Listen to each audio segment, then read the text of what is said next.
iniciativa suya que nos reúne 2 veces al mes para escuchar temas de actualidad relevante, como el que tendremos oportunidad de escuchar en el día de hoy, escenarios disímiles, reflexiones sobre el antropos, decisiones por tomar no solo en el ámbito laboral.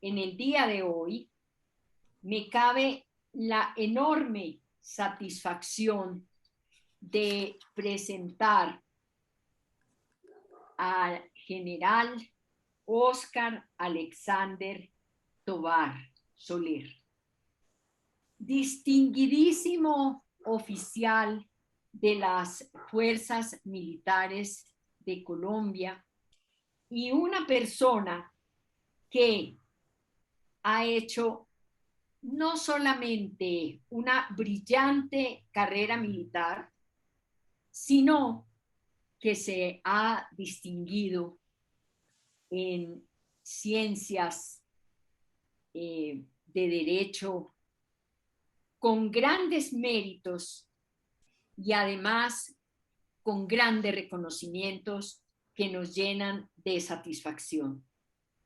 El señor brigadier general Óscar Alexander Tovar Soler es profesional en ciencias militares, abogado e ingeniero civil.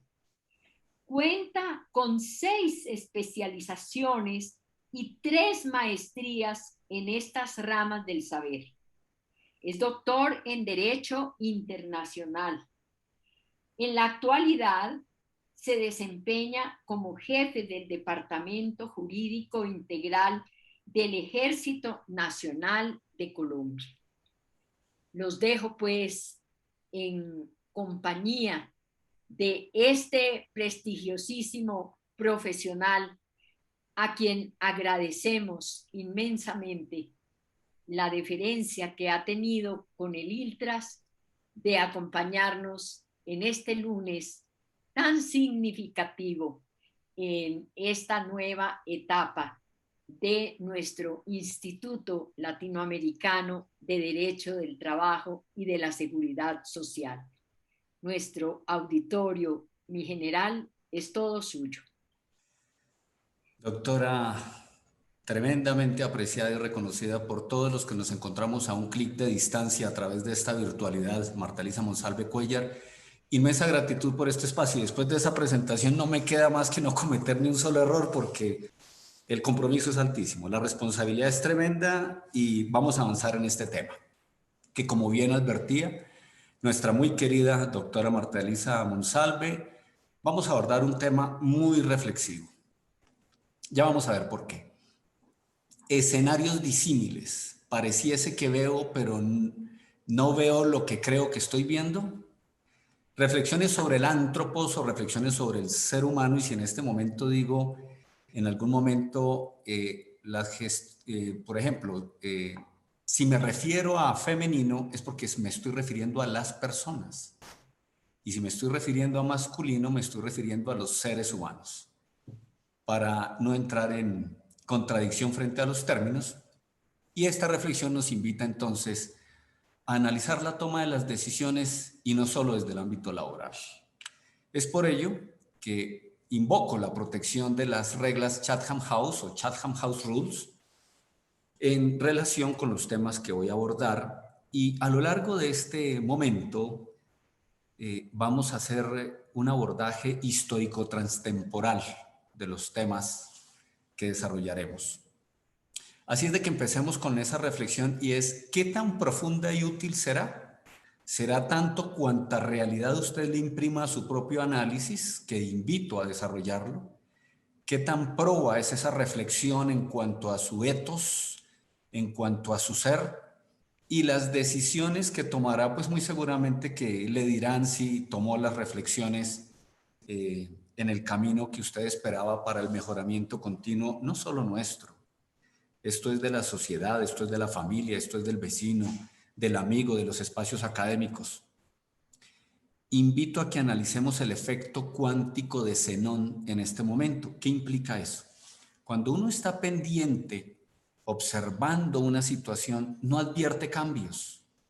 Cuando uno está observando y observa ya para otro lado y vuelve a observar, ahí sí registra cambios. Ese es el preámbulo que motiva esta reflexión. Un muy respetuoso saludo al doctor Juan Francisco Solario, a toda la comunidad ILTRAS, Instituto Latinoamericano de Derecho del Trabajo y la Seguridad Social, y a todos quienes nos escuchan y, como lo dije en un comienzo, están a un clic de distancia. Ahora vamos a emplear un código QR, es como el código de los restaurantes. ¿Qué favor les pido?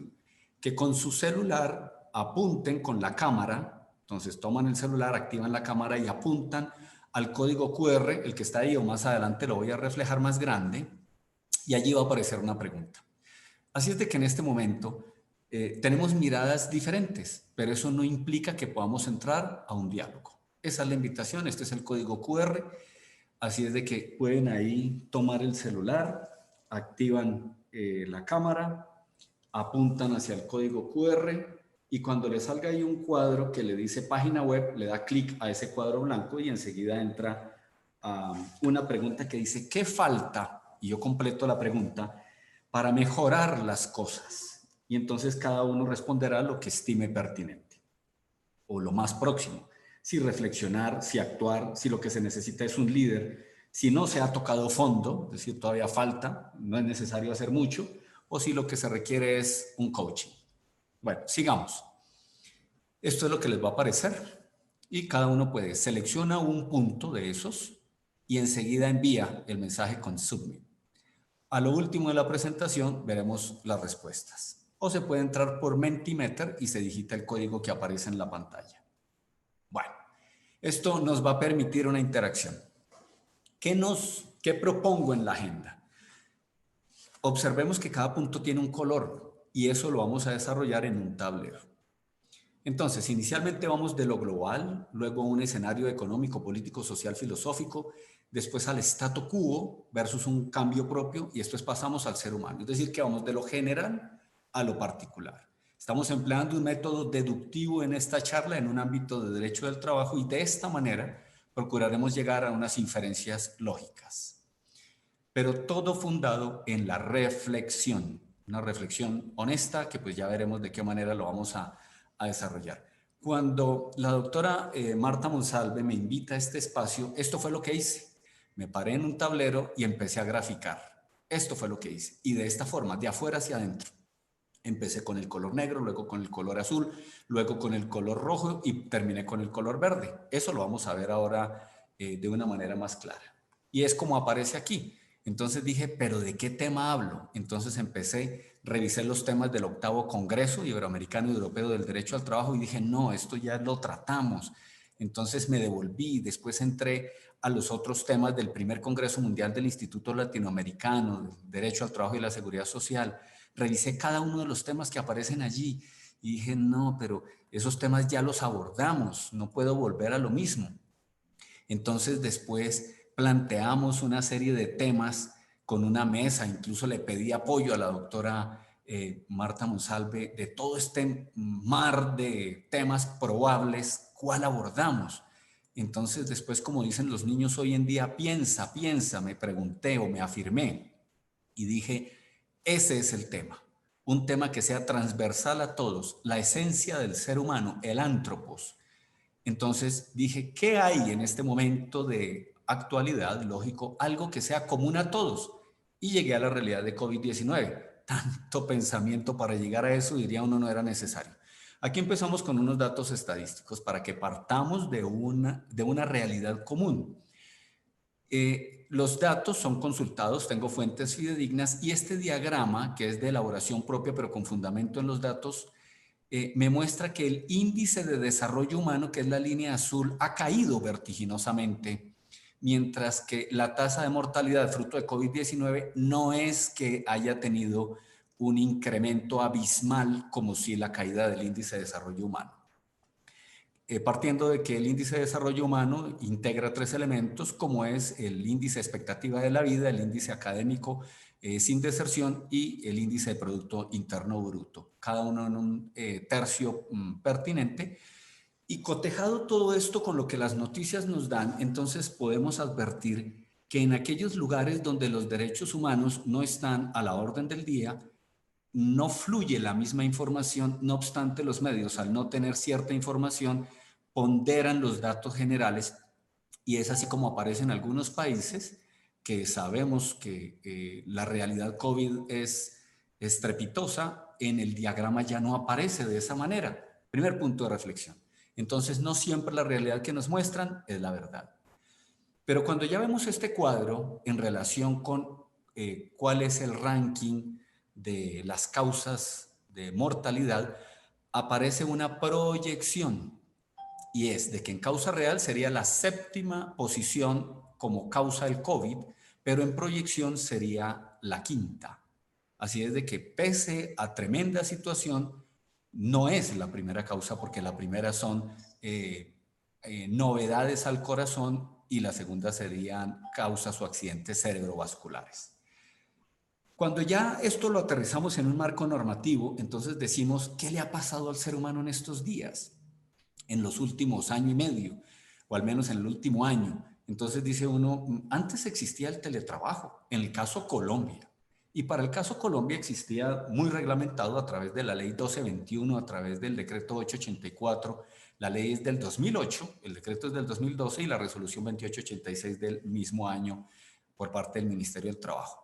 Pero la realidad es que el trabajo en casa no ha sido el denominador común. En tanto sí el trabajo en casa. ¿Cómo es la reglamentación entonces del trabajo en casa? No existía una reglamentación abundante, proba en relación con el trabajo en casa, sino que fue hasta el año pasado, a mediados, cuando se genera una circular, es decir, ni una resolución, ni un decreto, menos una ley. En este momento, en Colombia, se está avanzando en el proyecto de ley y lo que se está en este ya momento haciendo, pues es la estandarización de la parte escrita para la sanción presidencial. Es decir, que advertimos en esta figura que el derecho siendo ciencia no siempre es ni predictivo, ni proyectivo, ni prospectivo, sino que por lo general es reactivo. Ve qué curioso. Nos devolvemos al mapa que tenemos. Pero entonces quise hacer una revisión, recordemos que vamos de afuera hacia adentro, entonces dije, ¿cómo es la historia del trabajo? Y empecé a avanzar desde soy posocráticos y los presocráticos, qué complejo que es encontrar, no obstante se llega a una inferencia y es de que la evolución cultural depende del concepto de trabajo. Vea eso tan curioso, así como la cuestión social. Entonces, aquí planteo unas realidades antes de Sócrates, para el momento socrático y posocrático, que fue un trabajo para Diógenes de Sinope o Diógenes el Cínico, que recordamos que vivía en un tanque de madera y que pese a ser de una familia rica y cuando le preguntan en relación con su felicidad, entonces dice que para él el trabajo, se entiende hoy en día, era buscar hombres honestos siendo de día y lo hacía con una lámpara y andaba buscando hombres honestos. Tales de Mileto se fija una tarea y es hallar un metal magnético y halla la magnetita y de igual forma identifica el agua como el origen de todo. Ese no es el trabajo nuestro hoy en día. No obstante, hacemos un salto histórico y llegamos a Sócrates. Ya sabemos que Sócrates no tiene escritos y que sí tiene muchas referencias de otros autores, así es de que no sabemos si Sócrates existió realmente. No obstante, ese planteamiento socrático junto con Platón trae elementos positivos del trabajo. Y dice que el trabajo es esas relaciones clientelares incluso con los amigos, y allí lo deja desde una perspectiva muy positiva en la definición de trabajo. Pero ya cuando abordamos el tema aristotélico, miren lo curioso, porque Aristóteles plantea ya una perspectiva algo peyorativa y dice que trabajo no es el que tienen los pensadores y sabios, porque estas personas se liberan de la materia, tienen más tiempo para el ocio, para la reflexión, para el ocio productivo, no para el ocio improductivo que nos plantea posteriormente Friedrich Nietzsche, Y dice que entonces esas personas que hacen tremendo trabajo como desgaste mental no es un trabajo, sino que es una virtud. Esto es fundamental tenerlo presente. ¿Por qué? Contrario sensu, en su planteamiento, Aristóteles dice que el trabajo, el concepto de trabajo, sí es un concepto que resta libertad, que no da tiempo para el ocio productivo, que no exige tanta disciplina, pero que sí genera un peligro. No obstante, plantea que esas personas que andan en ese trabajo, pues son quienes no tienen las necesidades básicas satisfechas.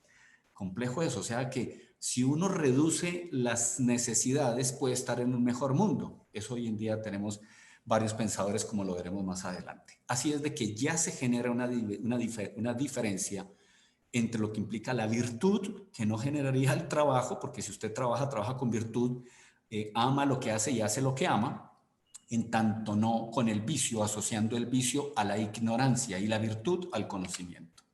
Pero después vienen los posocráticos. Y, por ejemplo, tenemos a Max Weber, y Max Weber plantea que el trabajo sí incluye una serie de relaciones, pero que es un hecho social e histórico. Después Adam Smith, que también recreo y busco las definiciones, plantea que es el producto nuevo que se genera más la valoración exacta de ese producto. Y mire que entonces consulto a Karl Marx y él dice que el trabajo es una actividad por la que el hombre transforma la realidad. La realidad puede ser un producto natural y lo transforma con su mano de obra para satisfacer sus necesidades físicas y espirituales. Vea que se parece algo al planteamiento aristotélico en cuanto a las NBI o necesidades básicas insatisfechas. Pero también plantea que el trabajo se vive como una experiencia que enajena al ser humano, que lo aliena, pero no como una actividad de autorrealización. Aquí ya hay un abismo en el concepto. Su gran amigo, Friedrich Engels, dice uno, ¿no eran tan amigos entonces? Plantea que la fuente de toda riqueza es el trabajo y la naturaleza, pero también dice que el trabajo es más que eso y que es la condición básica y fundamental de la vida humana. Es decir, no hay que solo trabajar para vivir, sino vivir para trabajar. Aquí ya hay un abismo conceptual, lo podríamos nosotros advertir, y que el trabajo ha creado al propio hombre. Aquí hago una pausa y planteo lo siguiente. Recordemos que algunos críticos del planteamiento socrático dicen que antes de Sócrates, es decir, presocráticos, había dos grandes ideas, que era la vida y la razón. A partir de Sócrates no se enfoca en el planteamiento de la vida, sino solo de la razón. Estos son dos conceptos que sí tienen nuestras culturas orientales. Así es de que aquí ya se surge una gran división en relación con los conceptos. Pero siguiendo con este planteamiento, vamos a poner en cada esquina diferentes elementos, ¿no? Entonces está el acoso laboral, los medios alternativos de solución de controversias, las organizaciones regionales e internacionales. Entremos a ese cuadro. Y aquí vemos, a manera de ejemplo, para el caso Colombia, qué sucede frente al acoso laboral. Existe la ley 1010, y entonces uno diría que si existe la ley 1010 en relación con la adopción de diferentes medidas para prevenir, corregir y sancionar el acoso laboral, pues ya no debería haber acoso laboral, porque ya está la ley. Pues no, las cosas no son así.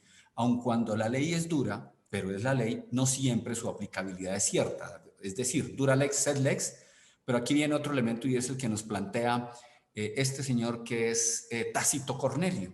Recordemos que Tácito Cornelio plantea corruptísima república plurima de leyes, es decir, entre más leyes hay, más corrupta es la república. Curioso planteamiento. Pero también Juan Jacobo Rousseau en su contrato social nos dice, y esto es fundamental tenerlo claro, que luego que impunemente se puede desobedecer, se hace legítimamente. Y eso está sucediendo hoy en día en el orden mundial, en el orbe se está presentando eso. Entonces vemos que se desdibuja el uso, goce y disfrute de un derecho, un ejemplo, el derecho a la protesta, y entonces nos extralimitamos y le adicionamos un elemento fundamental incluso de las discusiones, que es la violencia. Y deja de ser un derecho y lógico que pasa a ser ya una conducta típica, antijurídica y culpable, dependiendo el estudio que hagamos del caso. Pero mire lo que dice Juan Jacobo Rousseau, que después de que impunemente se puede desobedecer, ya se hace legítimamente. Eso nos pasa hasta en las aulas de clases. Lo sabemos los quienes, gracias a Dios, tenemos esa tremenda responsabilidad. Pero veamos esto en cifras. Entonces entramos a este mapa, porque es que con las cifras es bueno plantear realidades. En el caso Colombia, el bienestar laboral nos muestra lo siguiente, y es, tomé dos países que sean del continente y que sean fáciles de ubicar, y entonces el análisis deduce que en Estados Unidos se trabaja una décima parte menos del tiempo que en Colombia. Un ejemplo, si acá se trabajan 10 horas, allá se trabajan 9, punto. Eso es lo de menos. ¿Qué es lo demás? El abismo que se genera económicamente, y es de que en Colombia se gana una décima parte de lo que se gana en Estados Unidos. Es decir, que allá por hora son $10, acá por hora es $1. Si $1, aproximándolo a lo que estuvo en el máximo nivel el año pasado y redondeando la cifra en 4.000 pesos colombianos, el dólar, pues entonces serían la hora, si ganamos uno, pues serían 4.000. 8.000, 8 horas al día, pues serían 32. Multiplicado por 30 días, mire que casi nos da el millón de pesos. Pesos colombianos, que es el dinero en el que aproximadamente está el salario mínimo legal mensual vigente en Colombia. O sea que sí es una realidad que acá se ganaría una décima parte. Desde luego, allá también se va a gastar más. Pero en relación con ese bienestar, 8 de cada 10 personas en Colombia están insatisfechas en su empleo. Esta fuente de información lo tomé del diario La República, y el diario La República lo toma de una serie de fuentes muy fiables. Así es de que hay indicadores de insatisfacción que evidencian que es mayor la insatisfacción, por consiguiente menor la tolerancia. El 38% de las empresas tienen problemas para comprometer a sus empleados. Están ya capacitando a un empleado y empieza a generar cuando, ¡pum!, no, que me voy. Entendamos eso porque también hay una serie de elementos en relación con lo que significa las generaciones actuales, ¿no? La generación, y ya las vamos a ver. Así es de que también nos trae esta estadística de que el 90% de las empresas buscan hacer aumentos salariales para brindar un bienestar laboral. Pero ¿cómo si no hay productividad? Entonces esa es la cuestión, que debemos incrementar la productividad para que haya un mejor bienestar. Pero ¿cómo si no se tiene la cultura y el amor por el trabajo, en atención a que una serie de fenómenos han generado la cultura del dinero fácil? Así es de que este es otro punto tremendo de reflexión. Nos volvemos a este mismo cuadro y entonces, frente a los medios alternativos de solución de controversias para reducir la congestión judicial, traigo este cuadro del margen inferior derecho. ¿Y qué nos dice este cuadro? Nos dice que entre los años 2011 y los años 2016 empezó un resultado de descongestión en la rama judicial, y enseguida aumentó la congestión. Lo que nos contradice el planteamiento es que hubo un incremento presupuestal del 33%. O sea que entonces la falla no es de dinero. De pronto de mayor demanda de justicia podría ser. Pero aquí hay otro análisis, parte inferior izquierda, y es: tenemos una serie de organizaciones y de organismos multilaterales, locales, regionales, internacionales, que si nosotros analizamos, bien sea a través de los objetivos del milenio, que plantea 8 objetivos, 21 metas, o de los objetivos de desarrollo sostenible, que son 17 objetivos, 169 metas, pareciese que a veces se quisiese estandarizar el concepto de felicidad. Definen los organismos internacionales la felicidad de las personas, de pronto conceptualmente, más no fácticamente. Así es de que aquí podría uno advertir desde la perspectiva sociológica de que hay un concepto aplicado de etnocentrismo. Es decir, lo preponderante es mi cultura sobre las demás, abandonando de pronto desde cierta perspectiva el relativismo cultural, o un concepto que traigo que es el xenocentrismo, y es que nuestra cultura le da prioridad a otras culturas. Es decir, se está perdiendo o se estaría perdiendo la identidad cultural. Aquí hago una pausa, y es: hay alguien que nos dijo, pero todos somos del mismo lugar, todos somos de Arcadia. Cuando uno revisa eso, lo dijo Arthur Schopenhauer. Y si cotejamos ese 1800 a los tiempos de Aristóteles, pues entonces Aristóteles nos hablaba era de la eudaimonía o de la eudemonía. ¿Qué es eso? Pues no es otra cosa que ese espíritu tranquilo, aquiescente, que haya su felicidad sin necesidad del placer pletórico. Y viene esa construcción de palabras del buen espíritu. Así es de que, trayendo a Friedrich Nietzsche, él nos plantea una frase que dice: las propias interpretaciones desaparecen los hechos. Así es de que si toda esta cosmovisión que estamos presentando, cada uno la advierte como quiere, muchos hechos se van a olvidar, no van a estar presentes. Entonces ya advertimos que de pronto desde la perspectiva internacional no es la solución. Incluso nos los planteaba esta señora, el nombre de ella es Hilda Molano. Hilda Molano nos habla por allá algo de Siren, no, como sirena, pero con C y sin la A, Siren. Muy compleja, una situación, neurocirujana cubana, y plantea una serie de realidades en cuanto a diferentes métodos para enajenar incluso el pensamiento. Pero si traemos a Bastiat, miren lo curioso que dice Bastiat, dice: el Estado es la gran ficción a través del cual todo el mundo trata de vivir a costa de todos los demás. O sea, y esto no es de este siglo, ¿no? Dice un dibujo, un cartoons, dice: si el Estado tiene tanto dinero, ¿por qué no nos mantiene? Ese es el concepto, diría uno, irracional que muchas personas en algún momento pueden tener. ¿Qué voy a hacer en el siguiente cuadro, que es el que apareció ahí? Un recorrido supremamente rápido del historiograma del trabajo, para ya empezar a conmensurar algunas ideas. El trabajo surge como supervivencia, después como conservación, pero muta esos dos conceptos y entonces ya viene, cuando logra el sedentarismo el ser humano, el trabajo ya son expresiones de fe, son expresiones de colaboración, de diseño y construcción de herramientas para lograr mayor eficacia e innovación. Pero sigue mutando el trabajo, el concepto del trabajo. Y ya, claro, el hombre es lobo para el hombre. Thomas Hobbes nos lo plantea muy posteriormente a los inicios de la esclavitud, donde a través del aprovechamiento de la fuerza corporal de algunos, otros se hacen ricos, y fruto de la sensibilización y de otros pensamientos, mire, filosóficos que después trascienden a lo jurídico, empieza a generarse una protección incluso del acceso a los medios de producción, como lo vimos en el caso de los siervos, y posteriormente del campesino. ¿Por qué? Porque el campesino ya tiene unas sujeciones a la tierra, no a los amos, es decir, ya tiene acceso a esos medios de producción y a la posesión, como es el caso de la tierra, pero una vez más llegan después fenómenos de explotación para niños menores de edad, obviamente para niños o para menores de edad, y se presenta otra fenomenología en el desarrollo del trabajo. Mutan a otras novedades, como ya dije, de nuevos fenómenos, desde el asalariado, desde el enajenado, del esclavista, incluso a lo que hoy en día llamamos como el freelance. Y en este recuadro azul, entonces, nosotros encontramos que en el Renacimiento el trabajo, o la persona disfrutaba del trabajo en el Renacimiento y se sentía realizado, mientras que en la Reforma Protestante se generó un carácter obligatorio por un mandato divino, y en el luteranismo pues ya fue un camino a la salvación, mientras que en el calvinismo se planteaba que era voluntad de Dios, no obstante la acumulación de riquezas era una virtud. Después viene la concepción de que el trabajo es un castigo y que hoy en día el Estado tiene deberes, tiene obligaciones para con nosotros los asociados. Así es de que surge una pregunta, que para eso hay un libro, que es el de Jeremy Rifkin, y es el fin del trabajo. ¿Estamos ante el fin del trabajo y el inicio de la felicidad? Vea lo curioso.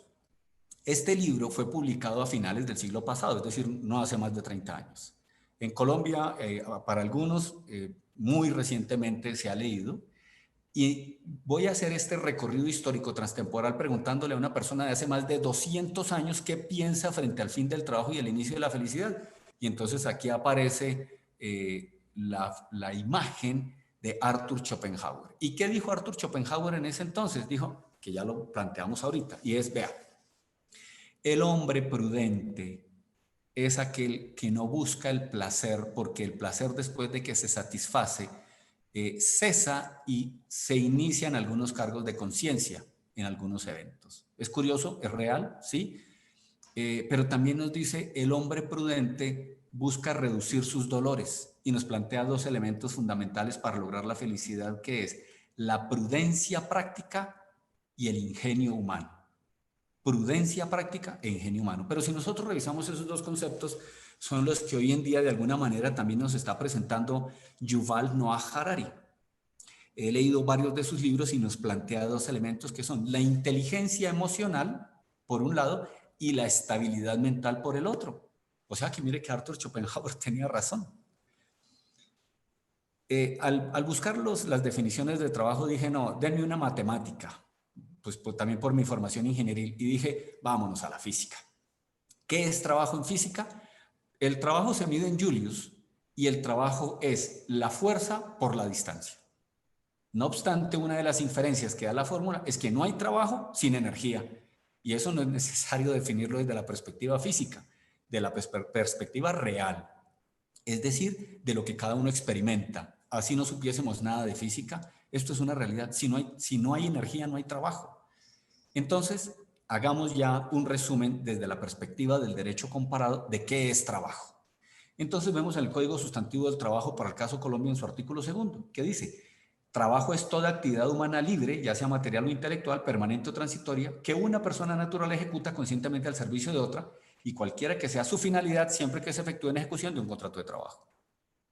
Cuando fui a consultar, que esta fue una consulta personal, el Código del Trabajo, no hallo en el Código del Trabajo chileno la definición literal de trabajo. No obstante, dice que el trabajador es la persona que presta servicios personales e intelectuales o materiales bajo dependencia o subordinación y en virtud de un contrato de trabajo. Se entiende que esa es la definición de trabajo.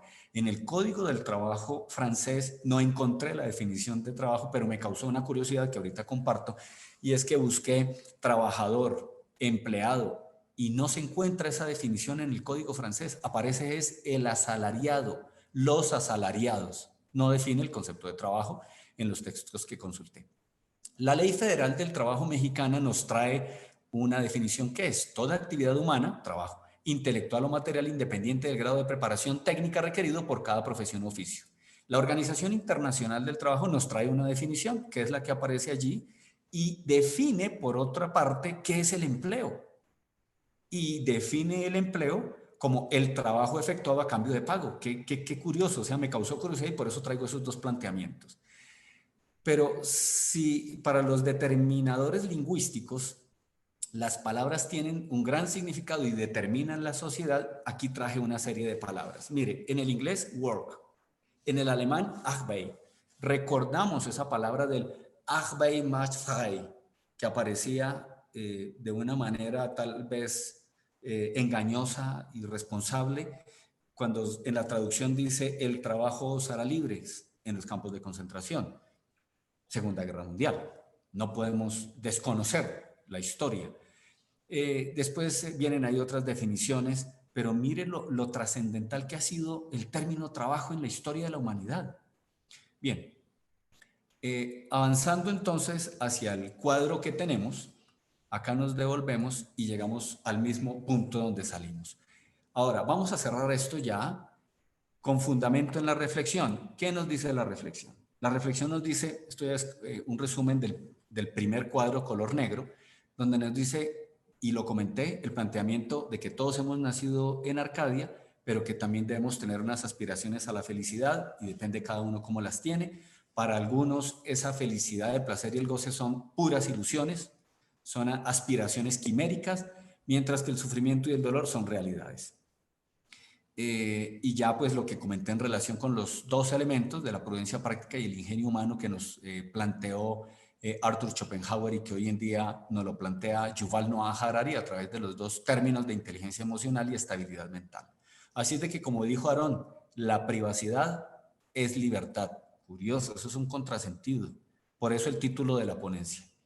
Pero cuando nosotros analizamos un planteamiento de André Gide, que incluso está en una sentencia de constitucionalidad para el caso colombiano, dice, André Gide dice, el orden público consiste en la coexistencia pacífica entre el poder y la libertad. No hay libertad sin orden y desde luego no hay orden sin libertad. Pero miremos lo que planteó Jean Baudrillard. Jean Baudrillard dice, es que el problema de la libertad ya se acabó, porque es que ya no hay libertad. Entonces, ¿dónde quedó lo que dijo Aarón de que la privacidad es libertad? Pareciese un contrasentido y no estamos yendo más allá de las palabras. Incluso Gilles Lipovetsky nos plantea que estamos en un mundo del individualismo, de la desconfianza total. Pese a eso, Jung-Chul Han, actual, coreano, Entonces, recordemos lo que plantea ya de que las culturas orientales analizan dos perspectivas para el pensamiento, la razón y la vida.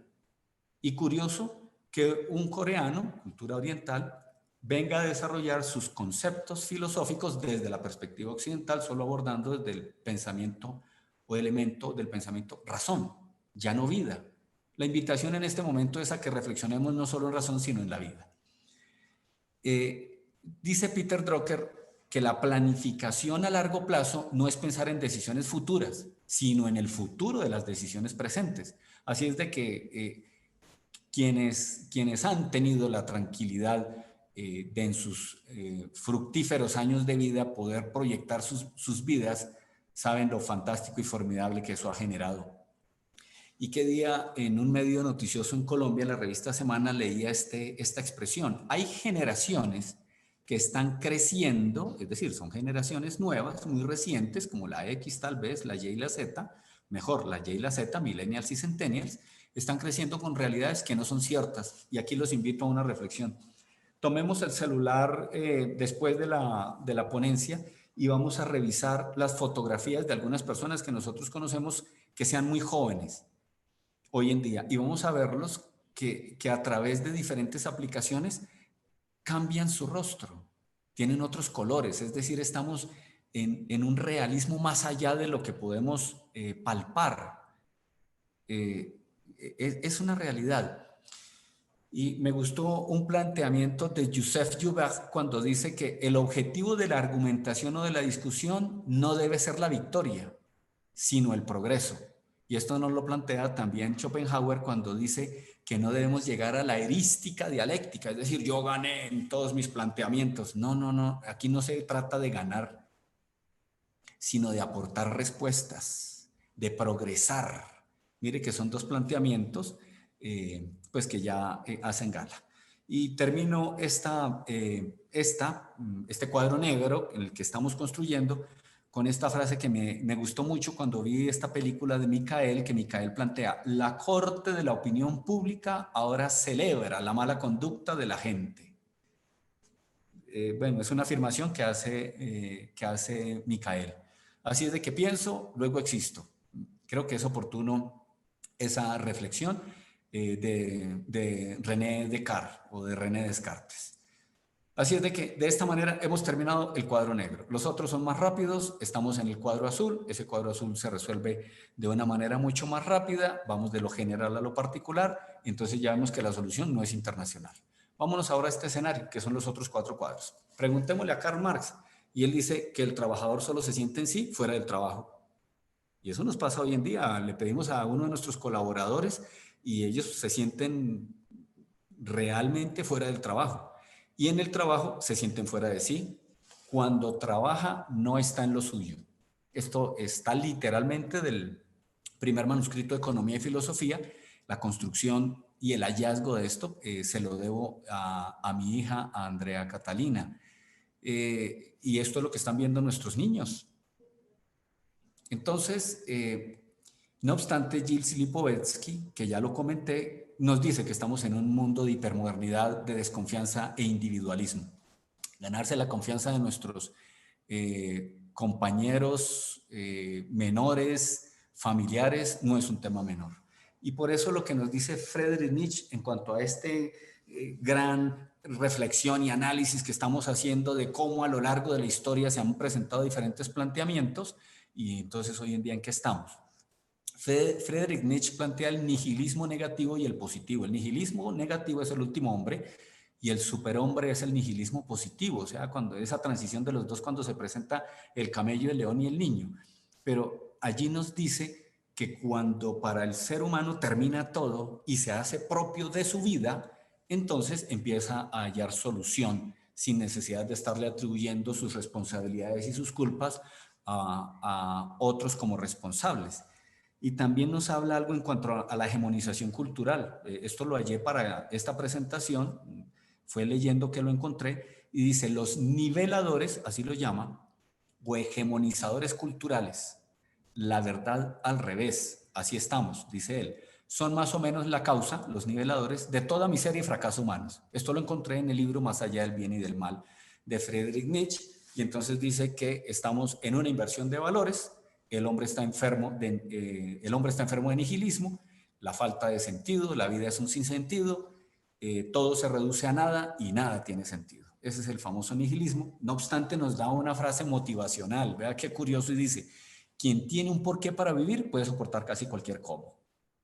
Eso quienes o no tenemos cabello o lo tienen como con hilos de oro o de plata, lo sabemos.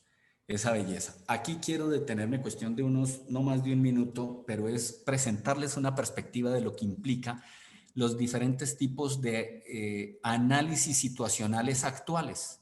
Entonces, hoy en día hay 5 generaciones que son la generación silenciosa, ahí están graficadas de la izquierda a la derecha: la generación silenciosa, la baby boomer, la generación X, la Y y la Z. La generación Y y Z son nativos digitales, es decir, cuando nacieron ya existía el mundo digital como hoy en día casi lo tenemos, casi, porque pues ha habido ya cambios generacionales en el mundo virtual. Mientras que la generación X somos migrantes o inmigrantes, migrantes por el movimiento, inmigrantes porque entramos a ese mundo digital y nos hemos adaptado. Pueda que algunas personas sean análogos, es decir, de la generación baby boomer, y pues son hijos, como su nombre lo explica, los baby boomers de la Segunda Guerra Mundial. ¿Qué sucede con la generación Y y la Z, es decir, con los millennials y los centennials? Si nosotros a un grupo de trabajo no le explicamos, siendo esas generaciones, el por qué y el para qué, así le digamos el qué hay que hacer, no lo hacen. Y cuando sienten que han cerrado el ciclo, se van. Se van. El viernes le dicen a uno: ya no vengo el lunes a trabajar. ¿Cómo? ¿Y por qué? Porque viven instantes, momentos, no es una continuidad en su vida.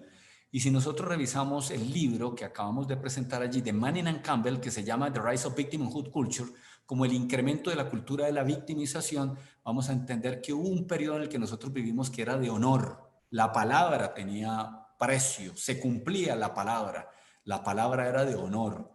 Después se le dice a los tribunales: resuélvame esta situación, ya no se hace ese tipo de pactos, sino resuélvame tribunal, y hoy en día es el Estado me debe, el victimismo, no solo el Estado. Así es de que aquí ya se presentan 2 alternativas de solución, y es o lo social o lo político o lo económico, y resulta que no nos dan la solución. Y para eso traigo unos diagramas que presentaré rápidamente, que están aquí en cuanto al Gross Domestic Product o el Producto Interno Bruto. Y si nosotros vemos este diagrama, lo que nos está diciendo es que desde años inmemoriales hasta 1980, el Producto Interno Bruto era casi el mismo. Pero es a partir posterior a 1980, por ahí para el 1990, que el Producto Interno Bruto tiene un ascenso como jamás en la historia de la humanidad. No obstante, las horas de trabajo disminuyen. Esto nos lo dice OCDE o el OECD. Nos dice, y ahí nos muestra ejemplo de varios países, incluyendo de Latinoamérica, Chile, que nos dice, o de América, Estados Unidos, que nos dice que las horas de trabajo han disminuido. Cuando antes se trabajaban al año 2.400 horas, ya hay lugares donde se trabajan 1.400 horas. Este es el mismo panorama, pero ya con mayor detalle. Ahí, por ejemplo, está México en la antepenúltima columna, que aparece México, y pues vemos la reducción en horas de trabajo. No obstante, el incremento de la expectativa de vida aumenta. Cuando antes se podían esperar unos 35 años de edad, hoy en día son 80 años de edad. Así es de que el panorama pues advierte que es extraño. Y en este lo que quiero reflejar es qué sucedió en esos incrementos frente al periodo de la Revolución Industrial versus lo que nos plantea Manning and Campbell en cuanto al victimismo o el incremento de la cultura de la victimización. Se presentaba el honor y era fluctuante, pero ya después, cuando tiene el ascenso, post-revolución industrial, estamos ante la dignidad. ¿Qué sucederá después con ese ascenso para cuando lleguemos al victimismo? Es decir, ya estamos en el victimismo. ¿Qué le va a suceder a esa curva ascendente? Pues ojalá sea algo positivo. Y acá nos presenta cómo la cantidad de horas que ya dijimos están en disminución, el Producto Interno Bruto por hora trabajada ha aumentado. Entonces, pues no es un peor panorama el que tenemos en este momento. Terminamos el azul, pasamos al rojo, y en el rojo tenemos otros 4 elementos, estamos en tiempo, y esos 4 elementos que nos muestra ya el diagrama que estamos cerrando es el siguiente. Aquí nos vamos a demorar unos 5 minutos. La disciplina, vamos a desarrollar esos 3 puntos, dice Ernesto Guevara, o dijo, que la disciplina no es nada extraño a la sociedad, que la disciplina no es nada extraño al pueblo, sino que es un momento de desarrollo de ese pueblo y que la disciplina con el desarrollo trae la industrialización. Cualquier persona proclive a ciertas tendencias que escuche este planteamiento dirá que eso no lo dijo él. Bueno, lo dijo y está incluso, si mal no recuerdo, es en YouTube lo encontré y es una entrevista inédita. Y eso es lo que él plantea y dice que entonces la industrialización se le dará a ciertos pueblos dependiendo del momento de desarrollo y de disciplina que tengan. Eso no es un planteamiento únicamente de este señor. También lo planteó este señor, que es Scott, y este otro señor, que es Ruiza, Miguel Ruiza. Nos hablan de la misma situación. Aquí quiero hacer una invitación y es, Margaret Thatcher, la primera dama o la dama de hierro para el caso del Reino Unido, en algún momento dijo, en cuanto al Estado asistencialista, lo vio como una gran alternativa.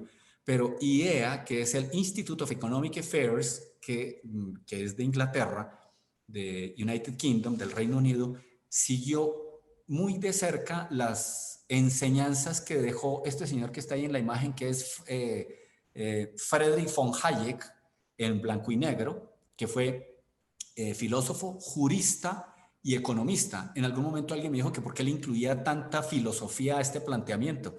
Pues es que la raíz y la razón de ser después del trascendental mundo jurídico y después del económico. Y también este instituto tomó las voces de Milton Friedman, que fue premio Nobel de Economía.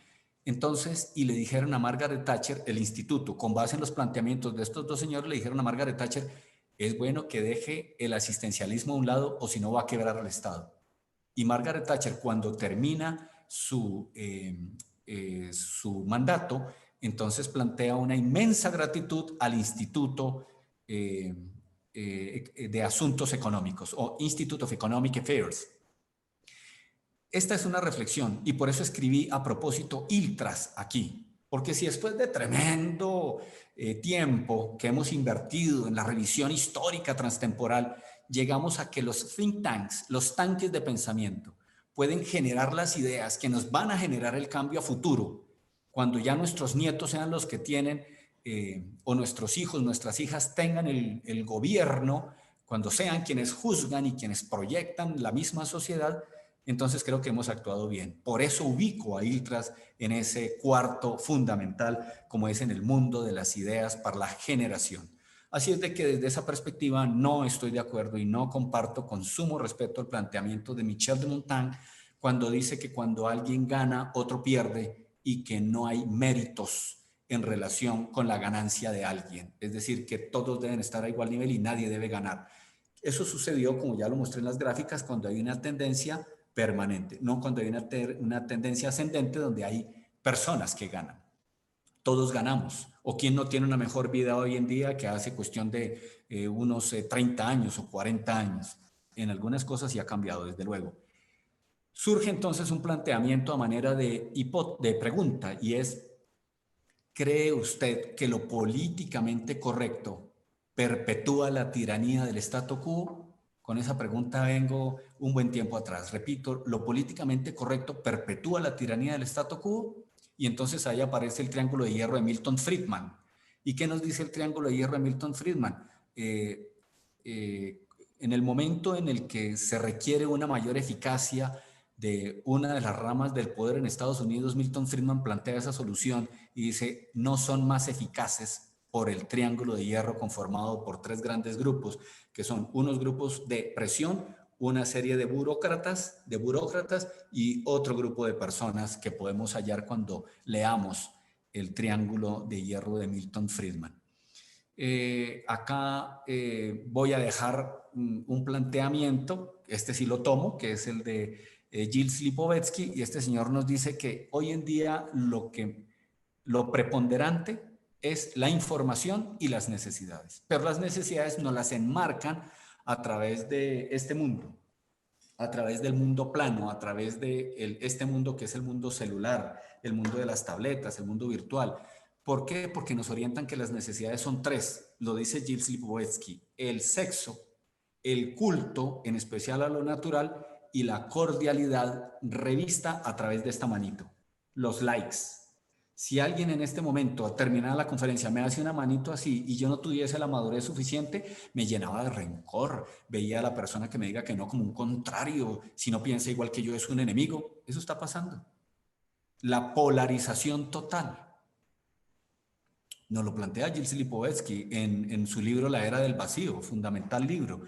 Este señor también es clave y nos dice, él es Jean Baudrillard, y él nos dice que el trabajo ya no crea riqueza, ya no es acción, es operación, ya no se nombra el mal, se oculta el mal con el bien, el mal se ha metamorfoseado, dice este señor, el principio del mal ya no es moral, es sentimental. Por eso le dicen a uno, deja el sentimentalismo, porque ahí ya está ese concepto. Esto ya es arte, ¿no? Hoy en día esto es arte. Entonces aquí, por ejemplo, está Marcel Duchamp en ese mueble sanitario. Eso es una obra de arte hoy en día. Aparece en un museo. Y el otro es de Jeff Koons, el arte liso, el que no genere ninguna agresión, todo suave, melifluo. Así es de que si no estás de acuerdo conmigo, te quito los pies, te quito los brazos. Y si aún no cabes en la cama, te quito la cabeza. Esto es un planteamiento histórico, que realmente es el síndrome, y es el síndrome de Parocusto. Busquémoslo y nos daremos cuenta que hay algunos escenarios donde no cabemos. Y si no cabemos es a quitarnos las piernas, a mutilárnoslas, no literalmente.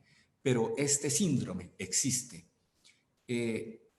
Paso entonces, ahora ya cerramos el círculo y entonces entramos al último punto. Y ese último punto, después de este escenario que pues es complejo, pero las cosas es bueno comentarlas, por fin llegamos al yo. O sea que mire que la solución no está en el ámbito internacional, la solución no está en el ámbito social, ni en el ámbito económico, ni en el ámbito político, sino que surge la solución en cada uno de nosotros, en la persona. Por eso desde un comienzo dije, me referiré al ser humano o a la persona, en plural. En resumen, estamos en un ámbito de desconfianza e individualismo, la polarización total, o me das un like, o la manita, el pulgar arriba o el pulgar abajo, donde la libertad de expresión ya no se requiere, sencillamente ataco, así no tenga fundamento. Y aquí es donde invito a que nosotros veamos esta pirámide de argumentación de Paul Graham, donde nos dice que la mayoría de las personas responden con un insulto. Eres un idiota, está entre comillas, lo plantea así Paul Graham. Y difícilmente alguien llega al segundo nivel, que es el ataque ad hominem. Es decir, se atacan las características de quien está hablando. Ay, que le falta un ojo. Y ya, entonces lo superé, ¿no? Ya le gané en todo su planteamiento. Y hay otra serie de escalas que mi invitación es a que lleguemos al menos al cuarto o al quinto nivel. Sé que todos los que me están escuchando están por encima de ese nivel. Es decir, que contradicen con fundamento, con razonamiento, con lógico, que con lógica explican el fundamento y demuestran el porqué de su planteamiento es más valedero. Esta es la pirámide de la argumentación de Paul Graham. Cuando la encontré dije, esto es una herramienta clave para este momento. Y mire lo que hoy en día publican. Este texto me lo recomendó mi hermano Diego, y dice, confía en mí, estoy mintiendo. Y eso sucede en las redes sociales, confía en mí. Veamos todas las novedades criminales que suceden a través de la web. Nuestros hijos están a un clic de distancia del riesgo. Incluso les llegan sin dar clics. Nos conocen mejor que a nosotros mismos.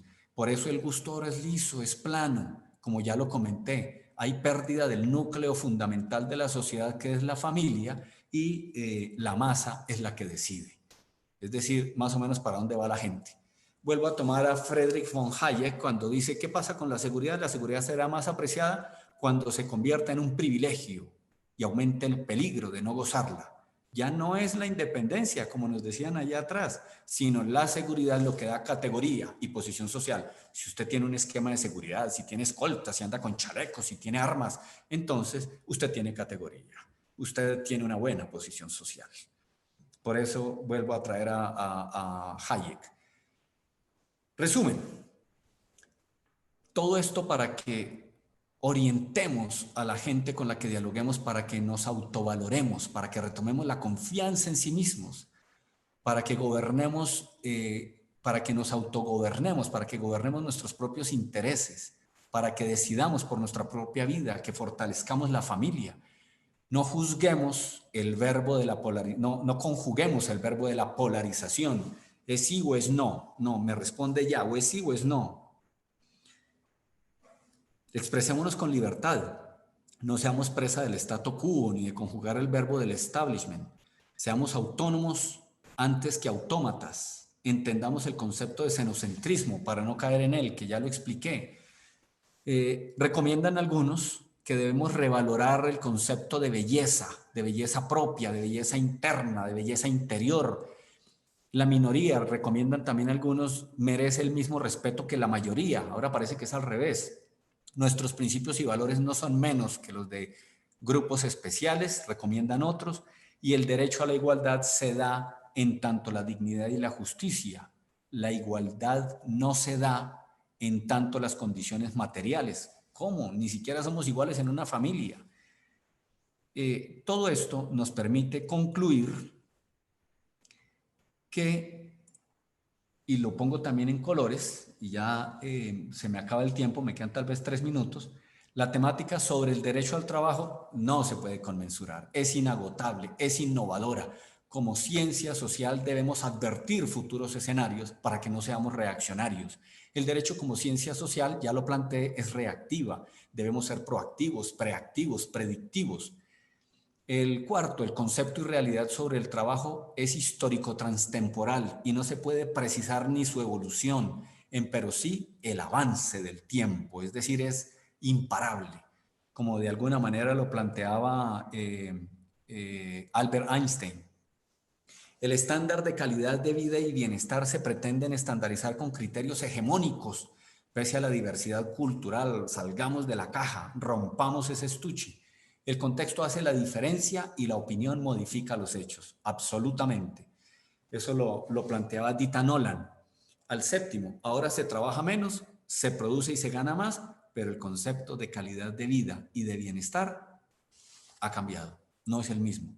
Ese bienestar que nos prodigaban nuestros padres, mi padre que falleció, mi madre que en vida enseña a través del ejemplo. Gracias a Dios mi esposa también tiene claridad diametral en relación con todo esto.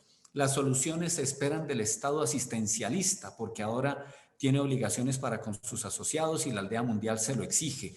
Tanto que si mi Estado no me satisface alguna necesidad, pues puedo ir a otras instancias. Eso hace parte del realismo, no es una crítica. Las expectativas de solución transitan del orbe a la región, a los organismos internacionales. Es decir, la solución pareciese que no está en el ser humano, está en cada uno de nosotros. El lenguaje determina la sociedad y aquí recuerdo a George Orwell en 1984, su libro escrito en 1947, publicado en 1948 en relación con el mentalés, el doble piensa. No me empleen tantos términos, no, ahora vamos a reducir el lenguaje para que digan lo que yo quiero decir, lo dice el libro.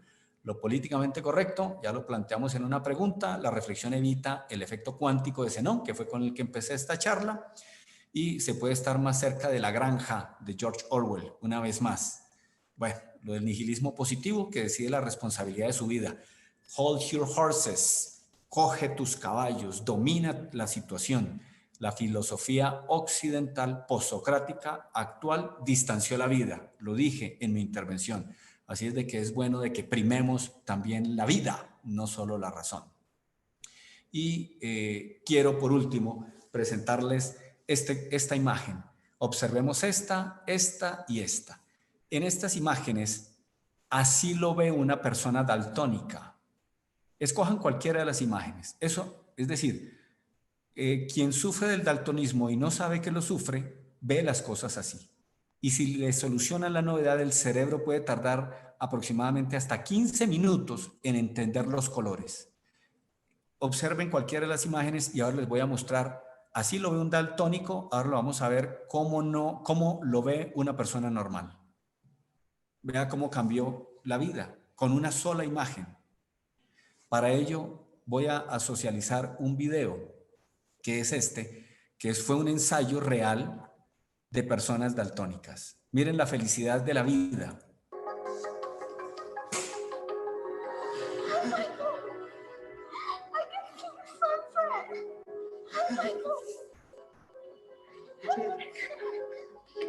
That's how we see the world.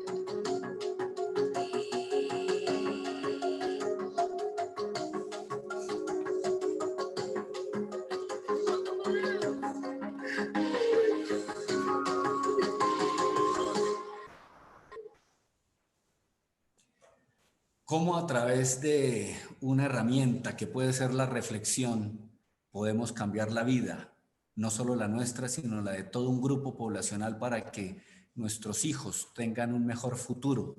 Y viendo esa sencillez y ese gran sentimiento de algunas de las imágenes que observábamos, recordaba a esa gente buena y que incluso me recuerda a mi hija Paola con su gran sensibilidad. Bueno.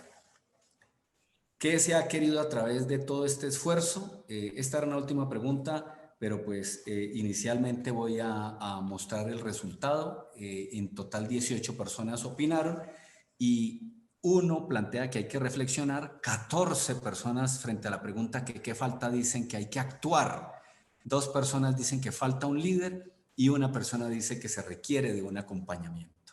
Así es de que este es el total de su participación, de su apoyo en este espacio y de esta manera entonces pues ya doy por terminado este espacio agradeciéndole enormemente a mi profesora, a mi tutora y orientadora, la doctora Marta Monsalve. Muchísimas gracias.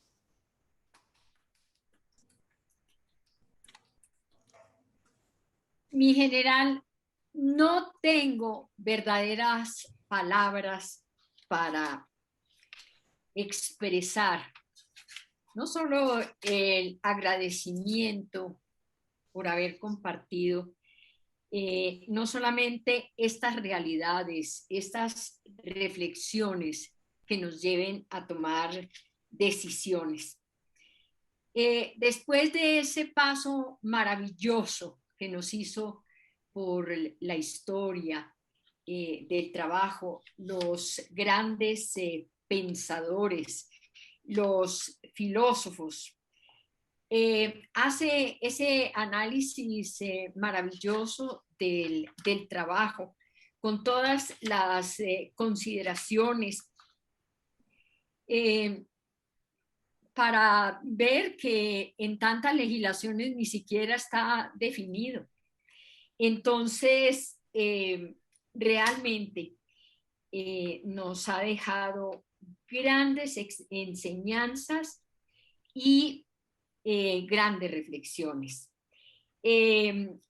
Los análisis, por ejemplo, de las generaciones y el estado en que ellas mismas se encuentran, es esa parte de que realmente estemos convencidos de que el Estado nos tiene que resolver todos los problemas y que sigamos dependiendo de ese proteccionismo, de ese paternalismo. Nos ha demostrado una erudición, una dedicación al estudio, a la investigación, que verdaderamente nos motiva muchísimo. Pero ha tocado también aspectos muy sensibles de las personas, de la sociedad, mm, y unas alusiones que necesariamente tendremos que tomar muy en cuenta, no solamente para nuestros estudios, para nuestras investigaciones futuras, sino para conversar con nuestros estudiantes, para hacerlos reflexionar seriamente sobre este mundo actual en donde realmente hay tantas cosas que afrontar, hay tantas cosas que cambiar y sobre todo ver la realidad de la vida. Ese símil que ha presentado con los daltónicos nos lleva a pensar que somos un pueblo daltónico, que solamente estamos viendo el 10% de la realidad. Y con esa visión tan pobre de la realidad, estamos tomando unas decisiones muy equivocadas, tremendamente equivocadas.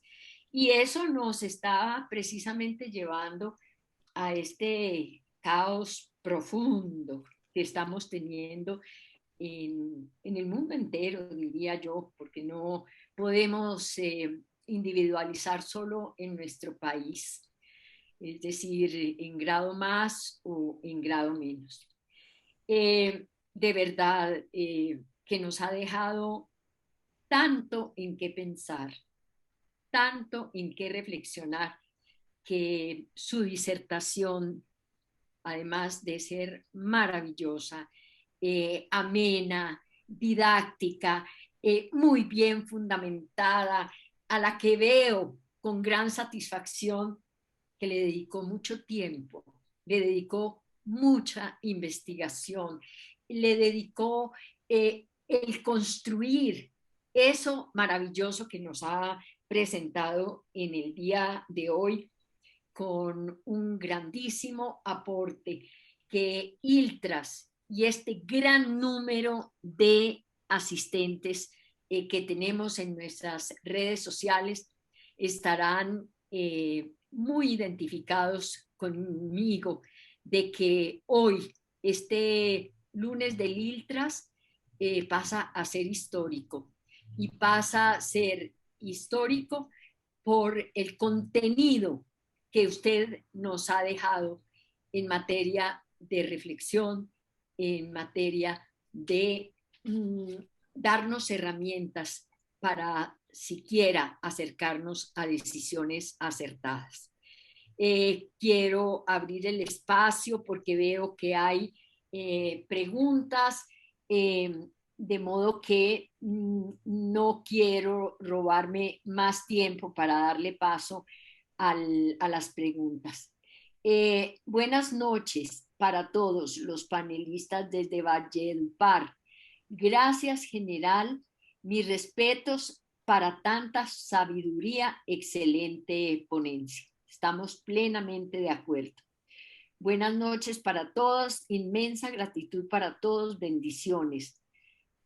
Gracias, respetada Melania, bendiciones. Melania María Mendoza. María Melania Mendoza Estorino, vi su ponencia en el pasado Congreso Internacional y me pareció muy sabio. Gracias por tan magistral ponencia. Este espacio no sería igual sin la gran participación de todos quienes nos encontramos a un clic de distancia. Qué bien lo ha dicho y de Irma. Excelente conferencia, gracias general. El cambio está en cada uno de nosotros. Absolutamente cierto, un razonamiento, pero realmente mi general nos ha dejado sin palabras y sin preguntas. Es decir, nos lleva a grandes reflexiones y a que tengamos que tomar cada uno de sus manifestaciones, de todos sus conocimientos, de verdad, a digerir. Y esto toma tiempo cuando se ha tenido la oportunidad de beber tanta sabiduría de parte de un grandísimo estudioso. Muchísimas gracias, mi general. Muchas gracias a todas estas personas que nos han acompañado, que se han manifestado de alguna manera, al presidente de ILTRAS habernos dado la oportunidad de este espacio y a todo el equipo que tras bambalinas ha hecho posible esta transmisión que ha sido maravillosa, porque fíjense ustedes que no hemos tenido ni una sola falla técnica. Entonces, esto nos indica toda la dedicación de este equipo técnico del ILTRAS, al que de verdad agradecemos inmensamente. Nuevamente, nuestra gratitud, mi general, y Dios lo bendiga. Es todo lo que puedo manifestar. Doctora, muchísimas gracias y a todos quienes nos encontramos en esta gran reunión de reflexión a través de la virtualidad, enviarles un muy especial saludo de gratitud, de compromiso y gracias por todo lo que hacen, gracias por la cotidianidad, gracias por los mensajes que de buena forma socializan y comparten para una mejor vida, para un mejor país, para un mejor mundo. Muchísimas gracias, doctora. Muchas gracias. Una buena noche para todos y nos veremos el próximo 3 de mayo, que tenemos nuevamente el lunes del ILTRAS. Felicidades para todos. Muchas gracias.